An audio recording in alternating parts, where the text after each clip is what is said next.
Romantic sequence করেন, আবেগ ঘন দৃশ্য করেন, তখন আপনার কেমন লাগে? ফিলিংসটা কেমনে লোন? বাংলাদেশে যত জনপ্রিয় ইন্ডাস্ট্রিতে নায়ক আছে সবাই নামের পিছনে একটা খান আছে, তা আপনারটাকে আসল না নকল? নিঃসন্দেহে আসল। আমার দাদার নাম হায়দার খান, বাবার নাম সোহেল খান, আমি বুলেট খান। ঠিক আছে, বুঝছি। এটা আপনি এটা কোন তো দেখি যে আপনি তো এখন নাম 1 নাম্বার, তাই না? তো ইন্ডাস্ট্রিতে আপনি 1 নাম্বার, তো এই জিনিসটাকে আপনি কেমন উপভোগ করতেছেন? এখানে আসলে একটা কথা বলার আছে যে আমি আসলে কিছুই না, খুবই ক্ষুদ্র মানুষ, খুবই নগণ্য মানুষ। এগুলা মানুষের ভালোবাসা, মানুষের না। ঠিক আছে, আপনি কইতেছেন আপনি সাধারণ মানুষ, কিন্তু আপনার পারিশ্রমিকটা তো ভাই অসাধারণ, তাই না? তারপরে আপনি অস্বাভাবিক দামের একটা গাড়ি চালান, প্রাডো। তারপরে আপনি অসাধারণ এরকম একটা আলিশান বাড়িতে থাকেন, তাই না? অসাধারণ পোশাক পরেন, সব দামি দামি। এটা কি একটা সাধারণ মানুষের লক্ষণ?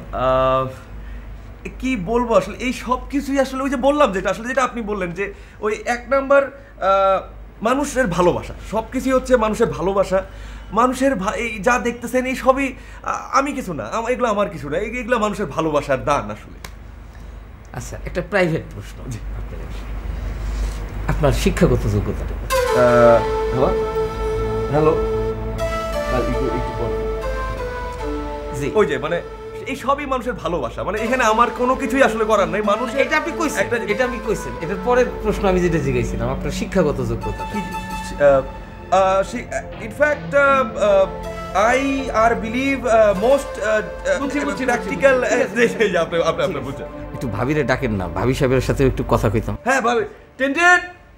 আচ্ছা, আপনি যখন খুব রোমান্টিক সিকোয়েন্স করেন, আবেগ ঘন দৃশ্য করেন, তখন আপনার কেমন লাগে? ফিলিংসটা কেমনে লোন? আমাদের এই যে এয়ারপোর্ট স্টেশন, এদিকে বনানী স্টেশন, ম্যাডাম পুরোটা আমি বন্ধ করে দিয়েছি। কি? হ্যাঁ, পুরোটা বন্ধ করেছি, মন্ত্রণালয় থেকে পারমিশন দিয়ে এটা বন্ধ করে দিয়েছি। কি কারণে ম্যাডাম বন্ধ করেছি? ট্রেন যখন আসবে, দ্রুত ট্রেন আসতে থাকবে, নায়িকার সামনে থেকে জ্যাম করবে, নায়ক এসে দ্রুত তাকে পিক করবে, এইভাবে তুলে নিয়ে যাবে। হ্যাঁ, এইভাবে চলবে। এই শটটা ম্যাডাম নিব কিভাবে শুনেন? এই শটটা আমরা নিব হেলিকপ্টার দিয়ে ম্যাডাম।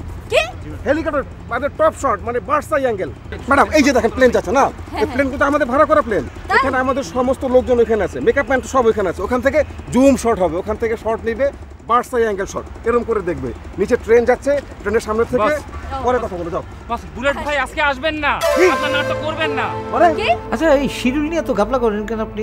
আপনার সকাল 10টায় যাইতে কয়, টাইম থাকে আপনার, আপনি 3টা-4টার সময় যান, যাই আবার নকরা করেন, এই 2-3 ঘন্টা লাগে আপনার মেকআপ লইতে, ড্রেস চেঞ্জ করতে, তারপর দেখা যায় দিনই শেষ হয়ে গেছে। আমার কথা হচ্ছে যে আসলে আমি এরকম না। আচ্ছা ঠিক আছে, বুঝছি এরকম না। আচ্ছা, আয় করতেন না কেন আপনারা? আমি ওস্তাদ, এগুলো মিশা কথা। আমি আয়কর দেই, আমি যতটুকু সামান্য কামাই। আপনি বাংলাদেশের সর্বোচ্চ পারিশ্রমিক প্রাপ্ত হিরো। আপনি যদি এই কথা কোন যে আপনি কামান কয় টাকা, তাহলে তো অন্যরা কইব যে তারা একদম ফকির মিসকিন, তাই না? আপনি দোয়া করবেন আমার। চরিত্রের প্রয়োজনে আপনি কতটুকু খোলামেলা হবেন? ও সরি ভাই, সরি, আমারে মাফ করে দেন। এই প্রশ্নটা আমার সবাই আমি করি তো, বিশেষ করে নায়িকা, আর ওই অভ্যাসবশত ভুলে এনে আমি আমার একদম খোলামেলা হইলে কি না হইলে। ঠিক আছে। কিছুদিন আগে আপনারে গোয়েন্দা পুলিশ ধরে লয়ে গেছিল এবং কয়েক ঘন্টা আটকে রেখেছিল।